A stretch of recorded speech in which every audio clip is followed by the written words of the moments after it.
Bitcoin's biggest hater just made a 180-degree backflip and admitted that Bitcoin is pristine collateral. That's right, we're talking about the economic hitman at the $932 billion monstrous institution, the IMF. They've officially bent the knee to Bitcoin after attacking Bitcoin country only last month, but the IMF isn't the only one. The two largest mortgage insurers in the US, Fannie Mae and Freddie Mac, just got forced to accept Bitcoin as a down payment for a mortgage. You are not gonna believe what I've got in store for you guys today. Send it!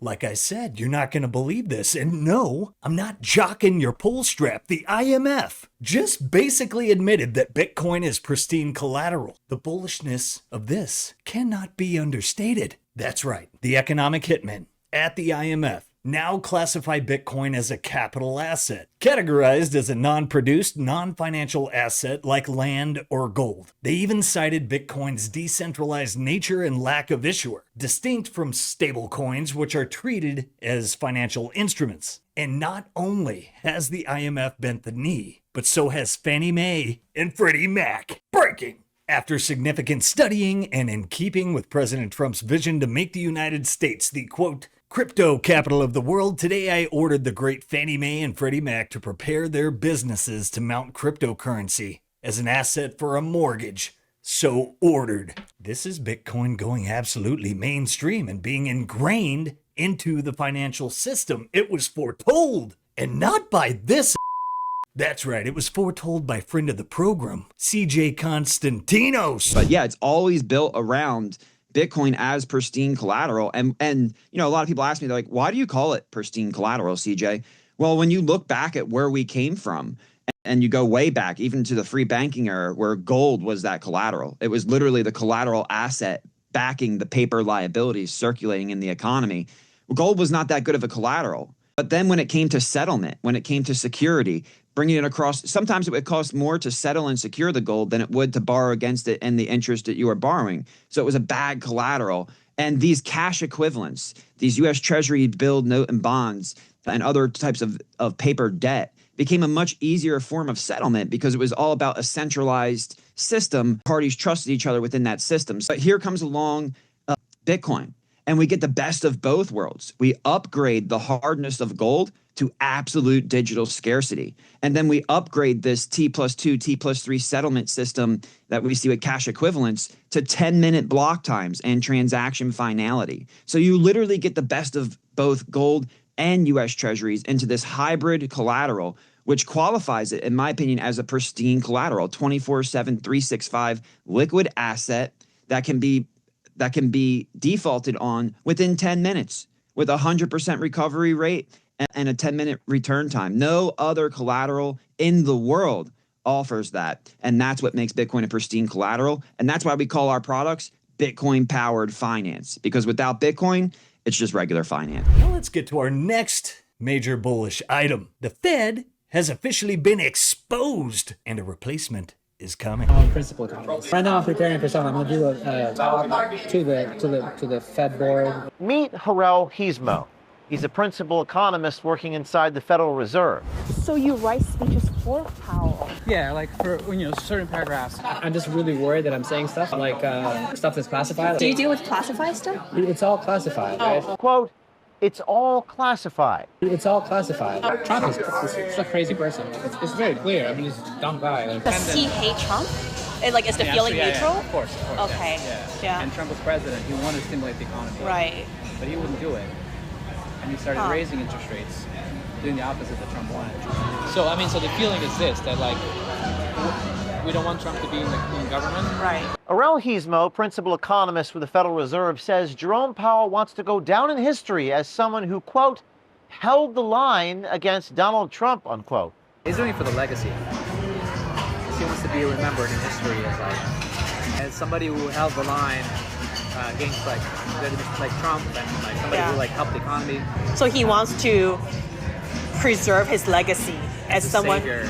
even though he's Republican on paper, Yeah. Democrats still love him. Yeah, because he's responsive. Like under Powell, the Fed has changed to think about equity issues like racial issues, think about wealth inequality as part of the mandate, as part of the things we're following. Yep. Think about climate change. Like, Aurel Hismo says, quote, people think conservatives are dumb and that the, quote, Federal Reserve would discriminate against those conservatives depending on how out there they are. people think they're dumb. Like, Yeah. Would they be like discriminated against? I mean, it depends on like how like out there they are. Oh, and look at who that post came from. Pulte. Yes, the head of federal housing. Our guy who is giving mortgages a Bitcoin makeover. You can't make this stuff up. The end of the Fed may be nigh, my friends. Because Trump considers naming next Fed chair early in bid to undermine Powell. President Donald Trump reportedly is considering announcing a successor to Federal Reserve Chair Jerome Powell early due to his frustration with the central bank's slow approach to cutting interest rates. And citing people familiar with the matter, the Wall Street Journal reported that Trump could announce Powell's successor by September or October. One of the people said a move to replace Powell, whose term ends in May 2026, could happen sometime this summer, the Journal added. The report also said Trump is considering former Fed Governor Kevin Warsh and National Economic Council Director Kevin Hassett, while Treasury Secretary Scott Bessent is being pitched to him by allies of both men as a potential candidate. Also being considered are former World Bank President David Malpass and Fed Governor Christopher Waller. And here is Trump dunking on the Fed chair yet again. You were criticizing the Federal Reserve Chair before coming to this summit. Yeah, I think he's terrible. I was wondering if you've begun interviewing different candidates for the Fed pick. Yeah, I know within 3 or 4 people who I'm going to pick. I mean, he goes out pretty soon, fortunately, because I think he's terrible. We have no inflation. We have a tremendous economy. Hundreds of billions of dollars of tariff money is pouring in. Factories are being built because they don't want to pay the tariffs, so they're building them all over the country. I think we're close to $15 trillion. I told you $5.1 trillion from the Middle East alone, but of investment money coming in. There's never been anything like that in the history of our country. But we have no inflation. And we have borrowing because Biden, stupidly, they did short-term debt. So we have borrowing coming up. And, you know, we'll go 10 years, maybe longer, maybe shorter, but we'll go a long period of time when we do the debt. And because of him, because of this guy, we will have to pay for years. We'll be paying for him. And I said to him, listen, there's no inflation. He says, but maybe there'll be some. That's true. I said, if there is some, what you do is raise the rate. I'm okay with that. You raise the rate in 2 years from now or in a year from now. But because the rate's high, we have to pay more for debt. It's pretty equal. In other words, if it's 4%, it's 4%. If you drop it a point, you'll pay 3%. So it's fairly equal, not necessarily, but fairly equal. So we're going to end up paying maybe 2 points or 3 points more. 3 points would be about $900 billion a year because of this very average mentally person. He's an average mentally person. I'd say low in terms of what he does, low IQ for what he does, okay? Wait, so instead of paying $900 billion, we don't want to pay 900 just because he doesn't want to lower the rate. I said, if there's inflation in 2 years or 3 years or 1 year from now, you raise the rate and you take care of the inflation, among other things. But he's probably a very political guy, I guess. I don't know. I think he's a very stupid person, actually. There is growing momentum and a push behind Treasury Secretary Scott Bessent. And this is massive because Bessent has dunked on the IMF and did so pretty recently. First, we must make the IMF again. The IMF's mission is to promote international monetary cooperation, facilitate the balanced growth of international trade, encourage economic growth, and discourage harmful policies like competitive exchange rate depreciation. These are crucially important functions to support the U.S. and global economies. Instead, the IMF has suffered from mission creep. The IMF was once unwavering in its mission of promoting global monetary cooperation and financial stability. Now it devotes disproportionate time and resources to work on climate change, gender, and social issues. These issues are not the IMF mission. And the IMF's focus in these areas is crowding out its work on critical macroeconomic issues. The IMF must be a brutal truth teller and not just to some members. Today, the IMF has been whistling past the graveyard. Its 2024 external sector report was entitled Imbalances Receding. This Pollyannish outlook is symptomatic of an institution more dedicated to preserving the status quo than answering the hard questions. And as you saw earlier today, it looks like the IMF is bending the knee and their tone around Bitcoin has massively shifted. Did you know Bessent also has ambitions to be part of the new Bretton Woods? Or should we say, Mar-a-Lago Accords? Check this out. Of the Bretton Woods institutions. Yet everywhere we look across the international system today, we see imbalance. The good news, it doesn't have to be this way. My goal this morning is to outline a blueprint to restore equilibrium to the global financial system and the institutions designed to uphold it. I think as an economic historian and someone who's been in markets for 40 years, I actually think I'm starting to look like it now. I think we're also at a unique moment geopolitically, and I could see in the next few years that we are going to have some kind of a grand global economic reordering. There's something on the equivalent of a new Bretton Woods, or if you want to go back, like something back to the steel agreements or the Treaty of Versailles. There's a very good chance that we are going to have to have that over the next 4 years, and I'd like to be a part of it. I've studied this. I think it's kind of a unique skill set. Speaking of Bretton Woods, did you guys know the home of the Bretton Woods agreements, New Hampshire, is also the first state to embrace a strategic Bitcoin reserve? Do you believe in coincidences? We're about to bring it home, but before we do, look at our likes! 3 or 4 times, maybe. I gotta pump those numbers up. Those are rookie numbers in this racket. Don't forget to like, subscribe, and give us a pamp while we take a moment to recognize our friends powering this show over at the Bitcoin Way. Learn how to self-custody your Bitcoin and get your Bitcoin off exchanges. Don't want your generational wealth confiscated, hacked, or stolen? Do you want to reclaim your privacy and restore some of your Fourth Amendment freedoms? Head over to the Bitcoin Way today and join the peaceful revolution. You can schedule a free 30-minute consultation today using that link in the show notes. You guys ever get sick of trying to talk to normies who just want to watch Oprah and shove Doritos down their throat? All your lonely days are gone. Boom! We got you covered with the Orange Pill app, the single largest repository of Bitcoin-only events in the world. Connect with over 16,000 other Bitcoiners in real life. Bitcoin is better with friends, and now you can zap them instantly, all in one app. What are you waiting for? Download the Orange Pill app today, go hit a local meetup, and who knows? Those connections you make could last a lifetime. It's in July, in a couple of months, that Bretton Woods is celebrating 81 years. This is right at the end of the fourth turning.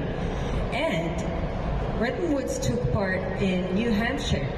New Hampshire is the first state that have now signed a Bitcoin Strategic Reserve Act. And I don't think that there are coincidences in life.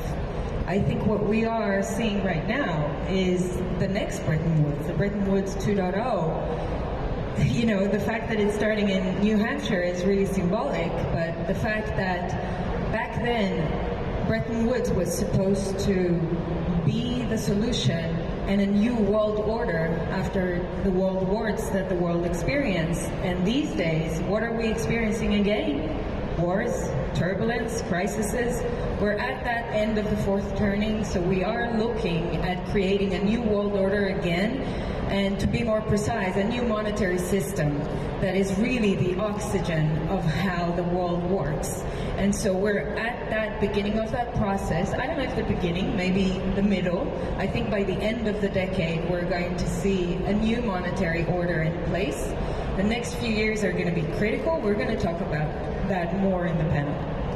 We are living through history right now, just like Bretton Woods 81 years ago in New Hampshire. Back then, the world built a new monetary order out of the ashes of war. And now, the same state was the first to announce a Bitcoin reserve. The old system is collapsing. The UN says, build back better. But there is only one system actually strong enough to carry the future. It's like the sword of Damocles. And that's the ultimate freedom technology. Bitcoin. De Bitcoin todo el tiempo. No sabemos bien qué son los Bitcoin, pero ya hay gente que lo pondera como una especie de alternativa monetaria. ¿Vos creés que es posible en Argentina esa discusión? A ver, ¿cuál es el punto? El punto es que lo primero que hay que comprender es que el Banco Central es una estafa. ¿Sí? Es un mecanismo por el cual los políticos estafan a las personas de bien con el impuesto inflacionario. El Bitcoin lo que está representando es la vuelta del dinero a su creador originario, que es el sector privado. El dinero es una invención del sector privado para resolver problemas, digamos, de lo que tiene que ver con, en una economía de trueque sería la doble coincidencia y la indivisibilidad, y después aparece el papel, digamos, como una cuestión de portabilidad. O sea, porque en realidad vos tuviste distintas monedas, o sea, tuviste el lino, el trigo, digamos, la sal, de ahí viene salario, de ahí la superstición de si se cae la sal en la mesa, y eso evolucionó y las monedas que eligieron los agentes, que fueron los individuos, eligieron la plata para las transacciones chicas, el oro para las transacciones grandes, y eso después, digamos, como era un peligro cargarlo, entonces ¿qué hacían? Lo dejaban depositado y se llevaban un comprobante de que estaba eso ahí. Y después en 1445, digamos, en el primer congreso de Génova, digamos, los estados se apropiaron de, digamos, de tener la exclusividad para poder emitir. Es que es el curso forzoso, que esta es la clave. ¿Por qué? Porque el curso forzoso es lo que le permite a los políticos robarte con el impuesto inflacionario. El Bitcoin no, digamos, tiene un algoritmo y un día va a llegar a una determinada cantidad y no hay más. Y puede competir con otras monedas, de hecho compite contra Ethereum, compite contra otras. ¿Y qué es lo interesante? Que es la vuelta al sector privado. Pero ¿cuál es el problema? El problema es que los estados no te van a querer ceder que el curso forzoso, porque del curso forzoso te estafan con el impuesto inflacionario. Entonces el Bitcoin es la reacción natural frente a la estafa que son los bancos centrales y que el dinero vuelva a ser privado. Y la contracara es que los políticos ladrones no te van a permitir ir contra el curso forzoso. ¿Qué es lo que pasa? Cuando vos tenés economías con alta inflación y el problema de la estafa es más claro, entonces hasta podés discutir, como digamos planteo yo, directamente eliminar el Banco Central. I don't know about you guys, but man, it is a beautiful day to f*** the state. And if it isn't obvious, and I'm sorry for taking a in your cornflakes, Bitcoin is going much higher. But if you want to go down with the ship, well, you know, I can tell you where you'll find like-minded people not going down with the ship. Mining Disrupt 2025. Do not miss the biggest Bitcoin mining conference on the planet. It's heading to the Bitcoin mining capital of America, Texas. Specifically Dallas, Texas, November 11th through the 13th. Catch the latest innovations, meet industry leaders, and don't miss us at the news desk. We hope to see you there, so grab those tickets today. And don't forget to use promo code SimplyBitcoin for 20% off. Are you tired of winning? Well, that's too bad, because we gotta go to Valhalla. Hey, hope you guys enjoyed this one. Don't forget to like, subscribe, and give us a pamp, and set those notifications for the best in Bitcoin news delivered to you daily. And remember, if you're not bullish, you're foolish. Catch y'all next time. Love you guys. Peace. If you prefer to go down with the ship, you.